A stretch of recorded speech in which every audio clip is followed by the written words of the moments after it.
মুহাম্মাদুর রাসূলুল্লাহ সাল্লাল্লাহু আলাইহি ওয়াসাল্লাম দুনিয়ার মধ্যে আগমন করবেন। মুহাম্মাদুর রাসূলুল্লাহ সাল্লাল্লাহু আলাইহি ওয়াসাল্লাম দুনিয়ায় আগমন করার সময় যখন গর্ভকালীন অবস্থায় মা আমেনা ছিলেন, আল্লাহর পয়গম্বর বিশ্বনবী রাসূলুল্লাহ সাল্লাল্লাহু আলাইহি ওয়াসাল্লাম মা আমেনার গর্ভে আসার সময় তখন ওনার পিতা ছিলেন আব্দুল্লাহ মদিনার মধ্যে হিজরত করে ফেললেন, ব্যবসা বাণিজ্যের জন্য কাফেলা নিয়ে চলে গেলেন। এদিকে মা আমেনা গর্ভ অবস্থায় মুহাম্মাদুর রাসূলুল্লাহ সাল্লাল্লাহু আলাইহি ওয়াসাল্লাম পেটের মধ্যে আগমন। এই সময় যখন আল্লাহর নবীর পিতা মদিনায় যখন চলে গেলেন, ওই দিকটা যখন দিন গড়িয়ে আসলো 6 মাস যখন প্রেগনেন্ট অবস্থায় মা আমেনা বলেন, আমার শিশু মুহাম্মাদুর রাসূলুল্লাহ সাল্লাল্লাহু আলাইহি ওয়াসাল্লাম আমার গর্ভে আসার সময় আমার মুহাম্মদ সে পিতৃহীন পিতার যে ভালোবাসার ছায়া এই দুনিয়া থেকে চিরদিনের জন্য নিশ্চয় হয়ে গেছে। বলুন আল্লাহু আকবার। আল্লাহ পয়গম্বর রাসূলুল্লাহ সাল্লাল্লাহু আলাইহি ওয়াসাল্লামের কাহিনী যদি শুনি ইসলাম আমাদের কাছে কেমন ভাবে এসেছে, এই ইসলামের দাওয়াত আল্লাহর পয়গম্বর কেমন ভাবে দিয়েছেন। আল্লাহর পয়গম্বর জীবনটা শুধু এমন ভাবে কাটান নাই, আল্লাহর পয়গম্বর অনেক কষ্ট করে অনেক সাধনা করে নিজের জীবনকে জানতে ত্যাগ দিয়ে আমাদের কাছে ইসলাম উপহার দিয়েছেন। বলুন সুবহানাল্লাহ। আল্লাহর পয়গম্বর রাসূলুল্লাহ সাল্লাল্লাহু আলাইহি ওয়াসাল্লামের পিতা যখন মদিনার মধ্যে চলে যান, দুনিয়া থেকে চিরদিনের জন্য বিদায় নিয়ে চলে গেছেন, মা আমিনার কাছে যখন খবর আসে, মা আমিনা তখন একদম হতাশা হয়ে ভেঙে পড়লেন। আরে আমার স্বামী মদিনার মধ্যে ব্যবসার জন্য গিয়েছিল, এই ব্যবসা থেকে আর যেভাবে ফিরে আসবেন সেটা কখনোই কল্পনা করে নাই। আল্লাহর পয়গম্বর রাসূলুল্লাহ সাল্লাল্লাহু আলাইহি ওয়াসাল্লাম দিনে এমন ভাবে যখন ছুটে চলতে লাগলো, মা আমিনা তো কল্পনা করেন সিরাতে কাতামুল আম্বিয়া কিতাবের মধ্যে পুস্তকের মধ্যে স্পষ্ট কথা ঘোষণা করেন, আল্লাহর পয়গম্বর আমার গর্ভে টাকা পেলেন দুনিয়ার মানুষদের যে রকম কষ্ট অনুভব হয় বা আমিনা সেই সত্তার কসম দিয়ে বলে এই মুহাম্মদ আমার পেটে যখন এসেছে অন্য মহিলাদের যেরকম বমি বমি ভাব দেখা যাইত, যেমন অলসতা ভাব দেখা যাইত, মহিলাদের শরীরের মধ্যে যেমন ভাবে পানি এসে চলে যাইত, আমার মুহাম্মদ আমার পেটে আসার পরে এরকম কোনো অনুভব আমার হয়নি। আল্লাহু আকবার। আল্লাহ রাসূল সাল্লাল্লাহু আলাইহি ওয়াসাল্লাম দুনিয়ায় আসলেন শুধুমাত্র সেই সময় ওনার পিতা দুনিয়া থেকে চলে গেছে। গর্ভ অবস্থায় ওনার পিতা দুনিয়া থেকে বিদায় নিয়ে চলে গেছেন। এদিকে মা আমেনা ভেঙে পড়লেন যে আমার এই সন্তানকে নিয়ে আমি কি করব, কিভাবে চলবো। আর এদিক থেকে আল্লাহ তাআলা যে মুজিজা, আল্লাহ তাআলা যে রহমত বরকত আল্লাহ তাআলা সব কিছু দেখাইতেছেন। যেমন মা আমেনা বলতেছেন যে আমি এতটুকু অনুভব করি নাই যে রকম ভাবে দুনিয়ার মধ্যে অন্য অন্য মহিলাদের গর্ভকালীন অবস্থায় শরীরের মধ্যে পানি আসিয়া শরীরটা ফুলে যায়, শরীরে একটা অলসতা ভাব চলে আসে, শরীরের মধ্যে একটা কষ্ট চলে আসে এবং মহিলাদের ভূমি ভূমি ভাব দেখা যায়। কিন্তু আমার মুহাম্মদ যখন আমার সাথে আসে আমি আমিনা ওই সমস্ত কোনোই অনুভব হয় না। বলুন আল্লাহু আকবার। আল্লাহর পয়গম্বর যখন এমন ভাবে বর্ণনা করতে লাগলেন, মা আমেনা বললেন আমার মুহাম্মদ আমার পেটে থাকা অবস্থায় যখন কুয়ার মধ্যে যখন পানি আনার জন্য যাইতাম, ওই কুয়ার পানি অমনি করে তল দেশ থেকে উপরের দেশে চলে চলতো। ধরে বলুন সুবহানাল্লাহ। এমনকি আমি মা যখন রাস্তা দিয়ে যখন হাইটে হাইটে যাইতাম, আসমানের কোনো পশু পাখি আমার মাথার উপর দিয়ে চলতো না। এতটুকু সম্মান আমার দিকে পড়তো যে সম্মান আগে আমার ছিল না। আমার শিশু মুহাম্মদ আমার পেটে আসার পরে ওই সমস্ত মর্যাদা আমি দেখতে লাগলাম।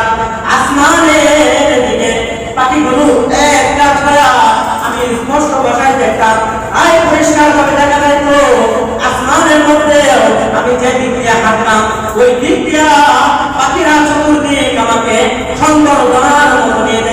বলুন আল্লাহু আকবার। আল্লাহ পয়গম্বর রাসূলুল্লাহ সাল্লাল্লাহু আলাইহি ওয়াসাল্লাম যখন ভূমিষ্ঠ হয়ে যাওয়ার সময় হয়ে গেল, মা আমিনার ডাকটি বলে, ডাকটি যখন মা আমিনার কাছে বসে পড়লেন, আরে আল্লাহর কি কুদরত, কি মহিমা দেখাইবেন। আল্লাহ তাআলা বলেন, হে আমিনা শুনে রাখো, তোমার পেটের মধ্যে যে শিশুটা আছে, এই শিশু তো সাধারণ কোনো শিশু নয়, এই শিশু কোনো সাধারণ কোনো মানব নয়। আমি তোমাকে যেভাবে শিক্ষা দিয়েছি, তুমি আমার কাছে সেইভাবে চাইবা। মা আমিনাকে বলতেছেন, আল্লাহ তাআলা বলেন, হে আমিনা তুমি আমার দিকে হাত তুলে বলো, আল্লাহ আমার গর্ভে যে শিশুটা রয়েছে, এই শিশুকে তোমার হাতে সুপর্দ করে দিলেন। সুবহানাল্লাহ। এবং তাই শুনায় মা আমিনাকে বলতে লাগলো, হে আমিনা শুনে রাখো, এই সন্তানকে তুমি যে তোমার পেটের মধ্যে ধারণ করে রাখতেছ, এই মা আমিনা শুনে রাখো, এই সন্তানটার নাম তুমি মুহাম্মদ রেখে দিবা এবং এইটাকে আমার দিকে কল্যাণময় করে আমার রাস্তা থেকে তুমি সঁপে দিবা। আর এইটার লালন পালন করার দায়িত্ব জিম্মাদার একমাত্র আমি আল্লাহ তাআলা দিয়ে দিলাম। বলুন সুবহানাল্লাহ।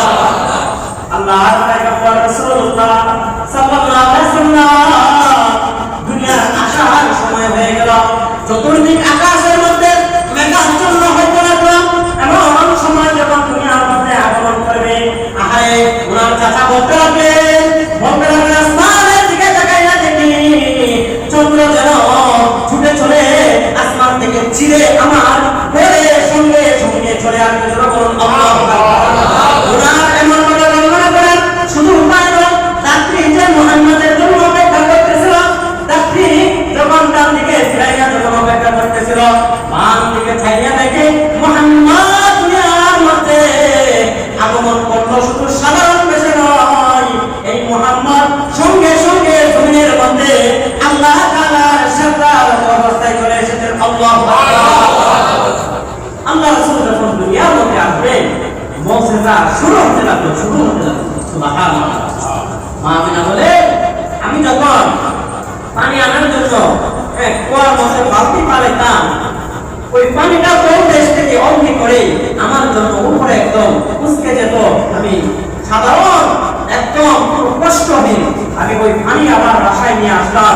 যখন বাসায় নিয়ে আসলাম, তখন দেখতাম আসমানের পাখিগুলো দুই দিক থেকে এমন ভাবে বাদ হয়ে যেত যে আমাকে সংবর্ধনা দিয়ে দিয়ে বাসায় নিয়ে আসতে। বলুন সুবহানাল্লাহ।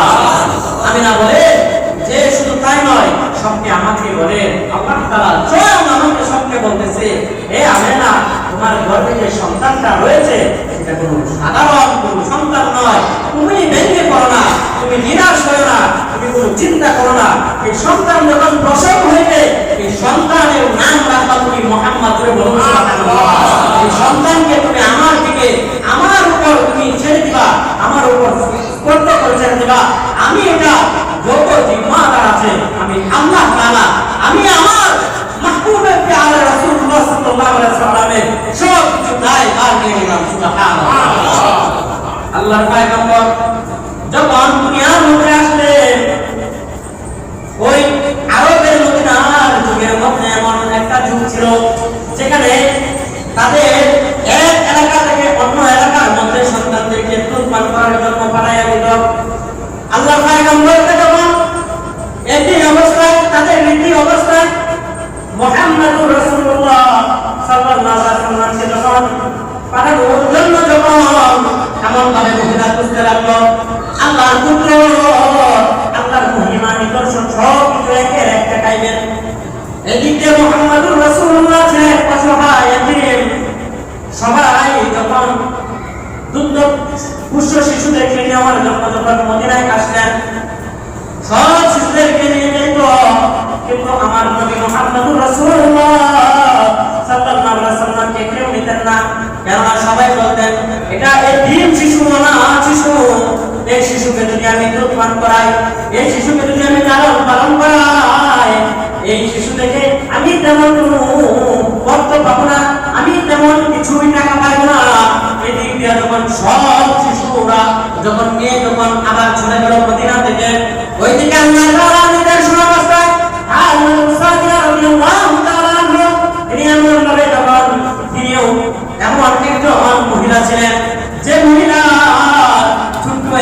শিশু ছিল। ঘটনাগুলো বর্ণবাদ সুন্দরভাবে শুনুন। ইতিহাস কেমন ছিল? সিরাতুল নবী মুহাম্মদুর রাসূলুল্লাহ সাল্লাল্লাহু আলাইহি ওয়াসাল্লাম দুনিয়ার মধ্যে কেমন ভাবে এসেছেন, আল্লাহ রাসূলের জীবন যাত্রা কেমন ছিল, আল্লাহ রাসূল কেমন ভাবে ইসলাম প্রচার করেছেন, আল্লাহ রাসূল দুনিয়ার মধ্যে কিভাবে এসেছেন। দুনিয়ার মধ্যে সুমন্ডিয়তে আসে নাই, দুনিয়ার মধ্যে আসিয়া ইসলাম প্রচার করে নাই। এই ইতিহাসগুলো যদি কাটাকাটি করেন তাহলে শুনতে পারবেন আল্লাহ রাসূলের মুজিজা এবং আল্লাহ রাসূলের প্রতি সাহাবাদের ভালোবাসা কেমন ছিল। জোরে বলুন আল্লাহু আকবার। আল্লাহ পয়গম্বর যখন নিতে রাজি হয় না, তখন মদিনার মধ্যে আরো পাশের মধ্যে দুর্ভিক্ষ দেখা দিয়েছিল। আর ওই দিকে হালিমাতুস সাদিয়া রাদিয়াল্লাহু তাআলা আনহা, ওনার কাছে শিশু ছিল।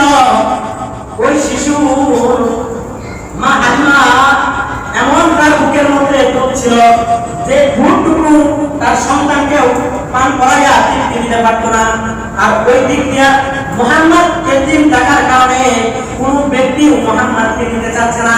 আর ওই দিক দিয়া হালিমার বুকের মধ্যে, হালিমার স্তনের মধ্যে দুধ স্বল্প থাকার কারণে কোন ব্যক্তিও তাকে শিশু দিতে চাইছিল না।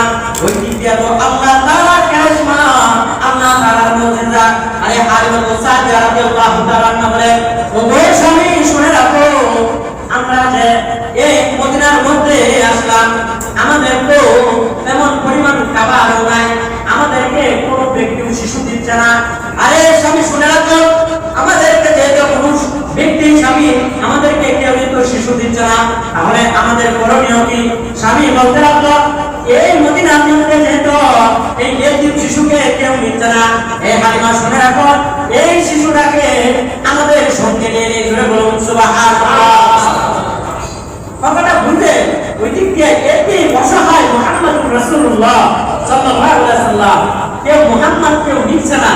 আর ওই দিক দিয়া হালিমাতুস সাদিয়াকেও কোনো ব্যক্তি কি করতেছিল না, সন্তান দিচ্ছিল না। কেন দিচ্ছিল না?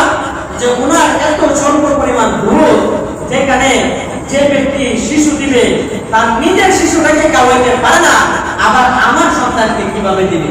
হালিমাতুস সাদিয়া এখন বলে, স্বামী যে আমাদেরকে যেহেতু কোনো সন্তান দিচ্ছে না, আমরা একটা কাজ করি, এই এতিম মুহাম্মদকে আমরা নিয়ে নিই। আল্লাহু আকবার।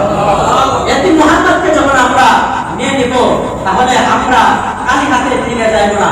কেননা হালিমাতুস সাদিয়া রাদিয়াল্লাহু তাআলা যে মুষ্টির উপর বহন করে এসেছিল, এমন ভাবে কিতাবের মধ্যে সিরাতে আলমগীর মুকাদ্দামের মধ্যে বর্ণনা করেন যে মুষ্টির উপর তিনি বহন করে আসছিল, সব থেকে দুর্বল একটা মুষ্টি ছিল। যে মুষ্টিটা এত দুর্বল ছিল যে হালিমাতুস সাদিয়া খাওয়াইতে পারত না, কিন্তু দুর্বল হয়ে গিয়েছিল। সবার সাথে একসাথে সফর করার শক্তি ছিল না। মুহাম্মদুর রাসূলুল্লাহ সাল্লাল্লাহু আলাইহি ওয়াসাল্লামকে যখন হালিমাতুস সাদিয়া রাদিয়াল্লাহু তাআলা যখন নিয়ে নিলেন যে এই সন্তানকে দুধ পান করাবো আমি হালিমা এবং লালন পালনও করবো আমি হালিমা, যে পরিমাণ সম্পদের মধ্যে হালিমাতুস সাদিয়া রাদিয়াল্লাহু তাআলা শিশু যখন মুহাম্মদকে যখন কুষ্ঠির উপর নিয়ে বসলো, এই দেখেন আল্লাহ তাআলা কেমন মুজিজা দেখাইতে লাগলো। কুষ্ঠির উপর যখন মুজিজা এমন ভাবে প্রকাশ পেয়ে গেল, শিশু মুহাম্মদকে নিয়ে যখন স্বামী পিছনের দিকে বসলেন, কুষ্ঠিটা কোনোভাবে জমিন থেকে আর উঠতেছিল না। জোরে বলুন আল্লাহু আকবার। ওনার স্বামী মুহাম্মদকে কোলে নিয়ে কুষ্ঠির উপর বসে পড়লেন, আর হালিমাতুস সাদিয়া রাদিয়াল্লাহু তাআলা সামনের দিকে বসলেন। আল্লাহ তাআলা কি সম্মান তখন থেকে দেখাইতেছেন, কুষ্ঠিটা ওই জমিনে যে বসছিল এই উট তো আর উঠতেছে না। সবাই চিন্তিত। হালিমাতুস সাদিয়া বলতেছে, হয়তো আমার উটটা ওইটা অনেক দুর্বল ক্ষীণ, এই জন্য উঠতে পারতেছে না। কিন্তু না, তখন হালিমাতুস সাদিয়া রাদিয়াল্লাহু তাআলা স্বামী দিলের মধ্যে কেন যেন একটা আল্লাহ তাআলার নির্দেশ চলে আসলো, যে হালিমা আমার মনে হচ্ছে অন্য একটা কোনো বিষয়, তাহলে আমি সামনে বসি, তুমি পিছনে বসো। যেতে করে মুহাম্মদুর রাসূলুল্লাহ সাল্লাল্লাহু আলাইহি ওয়াসাল্লামকে কুষ্ঠির সামনে নিয়ে বসলেন। শিশু মুহাম্মদকে নিয়ে বসার সঙ্গে সঙ্গে ওই উটটা জমিন থেকে সঙ্গে সঙ্গে লাফ দিয়ে দাঁড়িয়ে গেল। সুবহানাল্লাহ। শুধু দাঁড়িয়ে গেল তাই নয়, যে উটটা এত দুর্বল ছিল, উটটা এত দ্রুত বেগে চলতে লাগলো, সফর সঙ্গীদের অন্য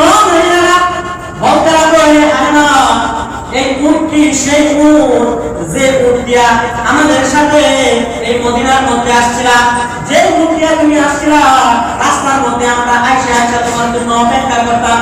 এই উটটি সেই দুর্বল উট। আল্লাহর সাহাবা বলে, এ আরে শোনো, এই উটটাই হলো সেই উট, কিন্তু আমি তো কিছুই বুঝতেছি না এই উটের তো তীব্র গতি কোথায় থেকে আসতে লাগলো।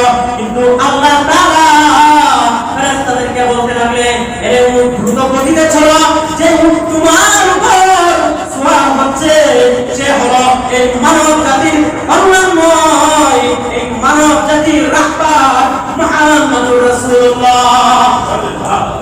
আল্লাহু আকবার বলেন, জোরে বলেন আল্লাহু আকবার। শিশু মুহাম্মদ, সবেমাত্র মুহাম্মদ ছোট শিশু, তখন থেকে আল্লাহ তাআলা মুজিজা দেখাইতে লাগলেন। যখন হালিমাতুস সাদিয়া রাদিয়াল্লাহু তাআলা আনহা উনার বাড়ির দিকে চলে গেলেন, উনার বাড়িতে দুইটা ছাগল ছিল। ঘটনাগুলো লক্ষ্য করে শুনুন। হালিমাতুস সাদিয়া রাদিয়াল্লাহু তাআলা আনহা বাড়িতে দুইটা ছাগল ছিল। ওই ছাগলগুলোর তেমন পরিমাণ দুধ নাই, ওই দুধ একদম শূন্য অবস্থায় ছিল। যেমনি করে মুহাম্মদুর রাসূলুল্লাহ সাল্লাল্লাহু আলাইহি ওয়াসাল্লাম, সবাই বলেন সাল্লাল্লাহু আলাইহি ওয়াসাল্লাম, কে নিয়ে যখন বাড়ির সীমানায় আঙ্গিনায় পা রাখলেন, এমনি করে আল্লাহ তাআলা নিদর্শনে ফেরেশতাদেরকে বললেন, এ ফেরেশতা, যেখানে আমার মুহাম্মদ, আমার মাহবুব যেখানে চলে গিয়েছে, অমনি করে তুমি ওই ছাগল ছানার মধ্যে একটু পরিমাণ দুধ দিয়া দাও, যেখানে এই আরবের অন্য কোনো ছাগলের দনের মধ্যে এত পরিমাণ দুধ নেই। জোরে বলুন আল্লাহু আকবার। যেমনি করে সীমানায় পা রাখলে এত পরিমাণ দুধ আসলো। হালিমাতুস সাদিয়া রাদিয়াল্লাহু তাআলা আনহা নিজে থেকে বর্ণনা করে যে আমি নিজে দুধ পান করলাম, আমার স্বামীকেও দুধ পান করলাম, আমার ছোট্ট শিশুকে দুধ পান করাইলাম, এমনকি মুহাম্মদকে দুধ পান করাইলাম, আমরা সবাই তৃপ্তি সহকারে দুধ পান করাইলাম। তিনি শুধু তাই বলে শেষ করে নাই, তিনি বলে আমরা এতদিন পর্যন্ত কোনো বেলায়, কোনোদিন রাত্রি বেলায় আরাম করে ঘুমাইতে পারতাম না, কেননা আমাদের ছোট্ট শিশুকে দুধ পান করাইতে পারতাম না, সেজন্য খিদার জ্বালায় চটপট করে কাঁপতো। কিন্তু আজকে আমরা সবাইকে তৃপ্তি সহকারে দুধ পান করাইয়া, নিজে দুধ পান করিয়া এমন ভাবে ঘুম দিয়েছি যা এর পূর্বে এরকম আরাম আয়েশের ঘুম আর হয় না। সুবহানাল্লাহ। মুহাম্মদুর রাসূলুল্লাহ সাল্লাল্লাহু আলাইহি ওয়াসাল্লাম দিন দিন যখন বড় হইতে লাগলেন, এমন ভাবে যখন হালিমাতুস সাদিয়া রাদিয়াল্লাহু তাআলা যখন লালন পালন করতে লাগলেন, এই মুহাম্মদ যখন ধীরে ধীরে যখন বড় হইতে লাগলো, সব শিশুরা খেলার জন্য মাঠের মধ্যে ছুটে চলে। মুহাম্মদুর রাসূলুল্লাহ সাল্লাল্লাহু আলাইহি ওয়াসাল্লাম ওই খেলার মাঠে যাইতেন, তিনি খেলতেন না, একা চুপচাপ অবস্থায় বসে থাকতেন। হঠাৎ করে যখন একদিন মুহাম্মদুর রাসূলুল্লাহ সাল্লাল্লাহু আলাইহি ওয়াসাল্লাম হালিমাতুস সাদিয়া রাদিয়াল্লাহু তাআলা আনহাকে বলতে লাগলো, ওগো আমার মা, আমার যে দুধ পায় আছে সে কোথায়? সে সারাদিন কোথায় থাকে? কথাগুলো লক্ষ্য করে শুনুন। আল্লাহ তাআলা কেমন ভাবে যে ওয়াদা করেছিল দুনিয়া ছাড়াকে, যে এই মুহাম্মদকে লালন পালন আমি নিজে স্বয়ং আল্লাহ তাআলা করব, এমনকি এটার জিম্মাদারি সব কিছু আল্লাহ তাআলা নিয়ে নিলাম, আমার দুস্থ সব কিছু দেখাশোনা আমি নিজেই করব। জোরে বলুন আল্লাহু আকবার। মুহাম্মদুর রাসূলুল্লাহ সাল্লাল্লাহু আলাইহি ওয়াসাল্লাম হালিমাতুস সাদিয়াকে বলতে লাগলেন, ওগো মা, আমার ভাই কোথায় থাকে সারাদিন? হালিমাতুস সাদিয়া রাদিয়াল্লাহু তাআলা বলেন, তোমার ভাই তো সারাদিন মাঠের মধ্যে ছাগল চড়াইতে যায়। মুহাম্মদুর রাসূলুল্লাহ সাল্লাল্লাহু আলাইহি ওয়াসাল্লাম তিনি বলতে লাগলেন যে আমার ভাই যখন মাঠের মধ্যে ছাগল চড়াইতে যায়, ওগো মা, কাল থেকে আমিও আমার ভাইয়ের সঙ্গে মাঠের মধ্যে যাইব। আল্লাহ তাআলা নির্দেশ অনুযায়ী মুহাম্মদুর রাসূলুল্লাহ সাল্লাল্লাহু আলাইহি ওয়াসাল্লাম যখন প্রতিদিন যখন ছাগল চড়াইতে দুধ পায়ের সঙ্গে মাঠের মধ্যে যখন যায়, মাঠের মধ্যে যখন ছাগল চড়াইতে লাগেন, এক পর্যায়ে আসমান থেকে সাদা পোশাক পরিহিত চারজন ফেরেশতা অমনি করে মাঠের মধ্যে এসে গিয়েছে। জোরে বলুন সুবহানাল্লাহ। এর মধ্যে যখন চারজন ফেরেশতা সাদা পোশাক পরিহিত ফেরেশতা আসলো, আল্লাহ রাসূল সাল্লাল্লাহু আলাইহি ওয়াসাল্লামকে এমনি করে দুই হাতের মধ্যে ফেরেশতাগুলো ধরলো, দরিয়ার জমিনের মধ্যে শোয়া দিল। শোয়ানোর পরে মুহাম্মদুর রাসূলুল্লাহ সাল্লাল্লাহু আলাইহি ওয়াসাল্লামকে জমিনের মধ্যে শোয়া বুক থেকে এমন ভাবে ঠাকুর দিয়া বের করে দিয়ে দিল, এমনকি জান্নাত থেকে পানি এনে জমজমের পানি দিয়া, জান্নাতের পানি দিয়া ফেরেশতারা এমন ভাবে পরিষ্কার পরিচ্ছন্ন করতে লাগলো, দূর থেকে দুধ ভাই দেখতে লাগলো, দুধ ভাই সব কিছু কার্যকলাপ দেখতে লাগলো। ফেরেশতারা জমিনের মধ্যে শোয়া মুহাম্মদকে বের করে বুক থেকে সব কিছু বের করে একটা পাত্রের মধ্যে রেখে দিয়েছেন। জোরে বলুন না সুবহানাল্লাহ। আল্লাহ রাসূল সাল্লাল্লাহু আলাইহি ওয়াসাল্লামের সব কিছু পাত্রের মধ্যে জান্নাতের পানি দিয়ে দৌত করতে লাগলেন। দৌত করিয়া আল্লাহ রাসূলের বুকের ভিতরে আবার ঢুকাইয়া দিল। ঢুকানোর পরে আবার পুনরায় ওই বুকটাকে আবার পুনরায় একত্রিত করে দিয়ে দিয়েছে। জোরে বলুন আল্লাহু আকবার। আল্লাহ তাআলা বলে, হে ফেরেশতারা, আমার গোশত মাটির মধ্যে চলে এসেছে। এই জন্ম থেকে নিয়ে এই পর্যন্ত আমার গোশতর যে অতিবাহিত হয়ে এসেছে, যাও তোমরা মাটির মধ্যে যাও, আমার গোশতকে জমিনের মধ্যে শোয়া ভিতরে সব কিছু কম সহ আপনি আছে আপনি সব কিছু বের করে একটা পাত্রের মধ্যে রেখে দিলেন ফেরেশতারা। পাত্রের মধ্যে রাখলে এবং জান্নাতি পানি দিয়া ওটা পরিষ্কার সুন্দরভাবে ধৌত করিয়া আবার পুনরায় ভিতরে দিয়া দিলেন, যেটাকে বলে সাতকে সাদার। কি বলা হয়? সাতকে সাদার। এটাকে ভক্ত বিতরণ। এটা আল্লাহ রাসূলের শুধু একবার নয়, অনেকবার হয়েছে। তো যখন এরকম ভাবে যখন ওই দুধ ভাই কবুল থেকে দেখতেছে, দুধ ভাই যখন দেখলেন, আর শুধু দুধ ভাই নয়, এটা আপনার আমার সামনে যদি কোনো ব্যক্তিকে যদি মাটির মধ্যে শোয়া দেয় আর একটা অঙ্গ যদি খাইতে দেয়, নয়তোবা গলা যদি খাইতে দেয়, কিংবা বুকের মধ্যে যদি চাকু যদি ঢুকায়া একদম ওপারে যদি বের করে দেয়, আপনি আমার ওইখানে দেখার সঙ্গে সঙ্গে আর্থিক এত মজবুতশালী কিছু মানুষ আছে, কিন্তু অধিকাংশ মানুষে ওই সমস্ত অবস্থায় দেখিয়া আর অ্যাটাক করতে কথা বলুন ঠিক না। দুধ ভাই যখন দেখলে, দেখার সঙ্গে সঙ্গে উনি কি করলেন, আমার বাড়ির দিকে ছুটা দৌড়তে লাগলেন। এরকম কাণ্ড হইতে গেল। কোনদিন এই দুধ ভাইকে আমি কি করি নাই, সাথে করে আনি নাই, আজকে প্রথমবার আসলো। আর আজকে প্রথমবার আসিয়া এত দুর্ঘটনার একটা সম্মুখীন হয়ে গেল। সে তো জানতেছে না এটা আল্লাহ তাআলার একটা নিদর্শন, আল্লাহ তাআলার নির্দেশ অনুযায়ী হয়েছে। এটা যে আল্লাহ তাআলার একটা মুজিজা, এটা যে আল্লাহ তাআলা ওনার দুস্থকে পরিষ্কার করেছেন, সব কিছু থেকে পাক পবিত্র করে রেখেছেন। যখন দুধ ভাই যখন হালিমাতুল সাদিয়া রাদিয়াল্লাহু তাআলা আনহু কাছে গেলেন, হালিমাতুল সাদিয়া রাদিয়াল্লাহু তাআলা আনহা বলেন, এ রে তুমি এমন করে দৌড়ে আসতেছ কেন রে? হালিমাতুল সাদিয়া কেমন লাগলো? তখন ওনার আমার কুরাইশি ভাই মুহাম্মদুর রাসূলুল্লাহ সাল্লাল্লাহু আলাইহি ওয়াসাল্লামকে সম্বোধন করে বলতে লাগলো, আমার কুরাইশি ভাই আমার সাথে জমিনে যাওয়ার পরে সাদা চারজন লোক আসমান থেকে নামিয়ে আসিয়া ওনাকে জমিনের মধ্যে পড়া এমনটা বুকটা আছে ফেলে দিয়েছিল। আর এই সাদিয়া শোনার সঙ্গে সঙ্গে দৌড়ে আমাদের দিকে যায়, দৌড়ে আমাদের দিকে যায়। আর কাহানা সুন্দর করে বসে আছে মুহাম্মদ একটা ছায়া করে। এবার হালিমাতুল সাদিয়া রাদিয়াল্লাহু তাআলা বলে, হে মুহাম্মদ, তোমার কি এমন কাহিনী হয়ে গেছে তোমার সাথে? মুহাম্মদুর রাসূলুল্লাহ সাল্লাল্লাহু আলাইহি ওয়াসাল্লাম বলতে লাগলেন, হ্যাঁ আমি ওদেরকে চিনি না, কে জানি কোথায় থেকে আসলো। হালিমাতুল সাদিয়া বলেন, আমি তার চেহারার দিকে তাকাইয়া দেখি ভয়ের যে একটা চাপ চিহ্ন মুহাম্মদের চেহারার মধ্যে, সেই ভয়ের চাপ চিহ্ন দেখা যাচ্ছে। জোরে বলুন আল্লাহু আকবার।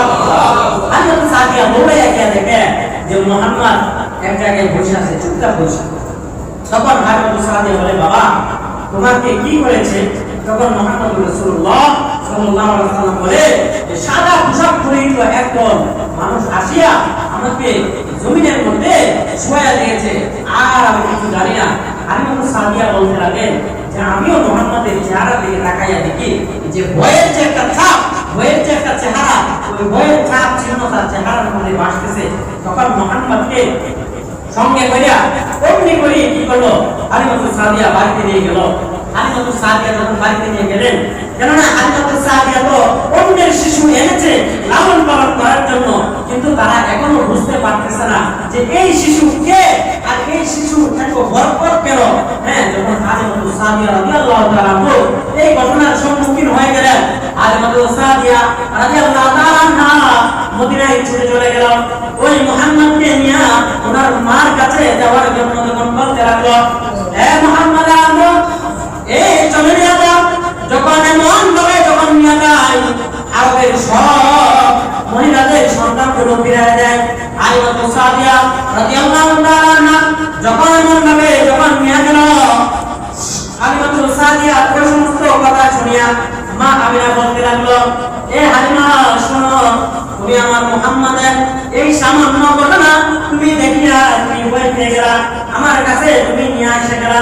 তাহলে শুনে রাখো, এ মুহাম্মদ যখন আমার গর্ভে এসেছিল, এর থেকে আরো কঠিন কঠিন বরকত এবং মুজিজা দেখেছি। জোরে বলুন আল্লাহু আকবার। হালিমাতুস সাদিয়া যখন একের এক পর যখন ঘটনা বললো যে সন্তান তো এরকম এরকম দেখতেছি, আমার তো ভয় হচ্ছে, তখন মা আমিনা বলল যে এ হালিমা শোনো, আমার সন্তান মুহাম্মদ যখন পেটে আসলো তখন ওই রকম বরকত আমি দেখেছি। শুধু তাই নয়, আমাকে আল্লাহ তাআলা বলেছে এই শিশু যুগের সর্বশেষ নবী এবং মানুষদেরকে দ্বীনের পথে আহ্বান করবে, এবং ইনি হচ্ছেন সর্বশেষ নবী মুহাম্মদুর রাসূলুল্লাহ সাল্লাল্লাহু আলাইহি ওয়াসাল্লাম।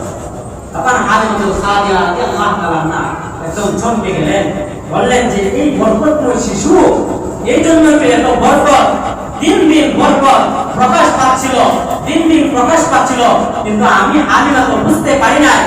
আবার কি করলো, হালিমাতুস সাদিয়া রাদিয়াল্লাহু তাআলা যখন ওই রকম বরকতময় কথা শুনলো, মুহাম্মদুর রাসূলুল্লাহ সাল্লাল্লাহু আলাইহি ওয়াসাল্লামকে যে নিয়ে এসেছিল বেরত দেওয়ার জন্য, আবার হালিমাতুস সাদিয়া রাদিয়াল্লাহু তাআলা কি করলেন, সঙ্গে করে নিয়ে গেলেন। সুবহানাল্লাহ। এত বরকত, এত লাভ দেখতেছে, এই মায়ের শিশুকে আবার ফিরাইয়া দিবে, এই মুহাম্মদকে আবার ওনাদের সঙ্গে করে নিয়ে গেল। যখন সঙ্গে করে নিয়ে গেল, মুহাম্মদুর রাসূলুল্লাহ সাল্লাল্লাহু আলাইহি ওয়াসাল্লামকে সাথে করে নিয়ে হালিমাতুস সাদিয়া এক জায়গায় যাচ্ছিলেন। যখন যাচ্ছিলেন, অমনি করে তখনকার গণক ছিল, পণ্ডিত ছিল, অনেক পণ্ডিত ছিল। তো ওইখানকার রাস্তার মধ্যে একটা পণ্ডিত বসা ছিল। ওই পণ্ডিতে দেখিয়া হালিমাকে বলতে লাগলো যে এই শিশুকে, তখন হালিমাতুস সাদিয়া বলতে লাগলেন যে এই শিশুকে আমি দুধ পান করেছিলাম এবং এখন আমার কাছে রেখে লালন পালন করতেছি। তখন হালিমাতুস সাদিয়া রাদিয়াল্লাহু তাআলা আনহা বুঝে গেল যে এই যে একজন পণ্ডিত ব্যক্তি। তখন হালিমাতুস সাদিয়ার মনে হয়ে গেল যে এত বরকত আর এত দিক নির্দেশনা দেখতেছি, তাহলে ওই পণ্ডিতের কাছে আমি কি করি, এই মুহাম্মদকে জিজ্ঞেস করি মুহাম্মদের সম্পর্কে। ওই মুহাম্মদকে যখন জিজ্ঞেস করার জন্য যখন পণ্ডিতের হাতে তুলে দিল, পণ্ডিত বলতে লাগলো, এ হালিমা শোনো, এই শিশু কোনো সাধারণ শিশু নয়। আমি তাওরাত জাবুর ইনজিল কিতাবের মধ্যে পরিষ্কারভাবে দেখেছিলাম, যেরকম নিদর্শনগুলো দেখেছিলাম, যেরকম লক্ষণে দেখেছিলাম, যে সমস্ত আমি নিজে পড়েছিলাম, এর জন্যই তো মানুষ সবাই অপেক্ষা করতেছে। দিন দিন আমাদের যে সমস্ত বাপ দাদাদের যেরকম আমরা যে সমস্ত দাওয়াত দিচ্ছি, যেরকম আমরা মূর্তি পূজা করি, হালিমারে শুনে রাখো, এই সন্তান হলেন সর্বশেষ নবী, এবং এই সন্তান সব কিছু কার্যকলাপ ভেঙে দিয়ে একমাত্র ওয়াহিদুল্লাহ আল্লাহ তাআলার ইবাদত করার জন্য আদেশ করতে থাকবেন। পণ্ডিত দেখার সঙ্গে সঙ্গে বলতে লাগলো যে হালিমা এটা সাধারণ শিশু নয়। ওই পণ্ডিত আবার দূর থেকে চিৎকার করে আওয়াজ দিতে বলতে লাগলো, এই তোমরা কে কোথায় আছো, এখনই চলে আসো। এই সন্তানকে, এই ছোট্ট শিশুটাকে এখনই তোমরা হত্যা করো, সঙ্গে সঙ্গে আমাকে হত্যা করো। জোরে বলুন নাউজুবিল্লাহ। কোনো সাধারণ শিশু নয়। তোমরা যে সমস্ত বাপ দাদাদের যে ইবাদত করে আসতেছো, লাখের সত্তার ইবাদত করে আসতেছো, সে লাখ কিছুই কাজে আসবে না। সেই মূর্তি ভূত পবিত্র কিছুই নয়। সব কিছু ভেঙে দিয়ে সবাইকে দূর করে দিয়ে একমাত্র এক আল্লাহর ইবাদত করার জন্য দিনের পর দিন সে দাওয়াত দিতে রাখবো। এই শিশুকে যদি এখনই তোমরা যদি হত্যা যদি না করো, তাহলে শুনে রাখো, তোমরা ভবিষ্যতে তোমাদের বাপ দাদাদের ধর্মের উপর চুনকালি মেখে দিয়ে তিনি এক আল্লাহর ইবাদতের আহ্বান করবে। জোরে বলুন নাউজুবিল্লাহ। তখন আলিমাতুল সাদিয়া রাদিয়াল্লাহু তাআলা না রেখে দিয়ে ওই পণ্ডিতের হাত থেকে মুহাম্মদুর রাসূলুল্লাহ সাল্লাল্লাহু আলাইহি সাল্লামকে বাসায় নিয়ে চলে গেলেন। এমন ভাবে যখন দিনের পর দিন চলতে লাগলো মুহাম্মদুর রাসূলুল্লাহ সাল্লাল্লাহু আলাইহি সাল্লাম যখন এমন একটু বড় হতে লাগলো, রাসূলুল্লাহ সাল্লাল্লাহু আলাইহি সাল্লামের বয়স 6 বছর উপনীত হয়ে গেল। মুহাম্মদকে যখন হালিমাতুল সাদিয়া রাদিয়াল্লাহু তাআলা আনহা আবার পুনরায় যখন মায়ের কাছে নিয়ে আসলো, মায়ের কাছে নিয়ে আসার পর চলে আসলো হালিমাতুল সাদিয়া রাদিয়াল্লাহু তাআলা আনহা। চলে আসার পর যখন মুহাম্মদুর রাসূলুল্লাহ সাল্লাল্লাহু আলাইহি সাল্লামের 6 বছর যখন উপনীত হয়ে গেল, এই বয়সে যখন সব কিছুই বুঝতে পারে, সব আত্মীয় স্বজনদেরকেও চিনতে পারে, সব কিছু ভালো মন্দ তিনি বুঝতে পারে, এই মুহাম্মদকে রেখে এই দুনিয়া থেকে ওনার যে মমতাময়ী মা আমিনা দুনিয়া থেকে চিরদিনের জন্য বিদায় নিয়ে চলে গেল। এই মা আমিনা তখন 6 বছর বয়সে মুহাম্মদকে রেখে দুনিয়া থেকে চিরদিনের জন্য ত্যাগ করে চলে গেল। এই মুহাম্মদ ইয়াতিম শিশু মুহাম্মদ যে দুনিয়াতে আসার আগে বাবার ভালোবাসা থেকে তিনি ভালোবাসা, বাবার মমতা স্নেহে ছায়া থেকে তিনি দূরে সরে গিয়েছেন। এবং যখন তিনি বুঝতে পারছেন, সবে মাত্র বুঝ তার ভিতরে আসছে, তখনই আবার সেই মমতাময়ী মায়ের ভালোবাসা থেকে তিনি ত্যাগ হয়ে গেছেন। আল্লাহু আকবার। এই মুহাম্মদকে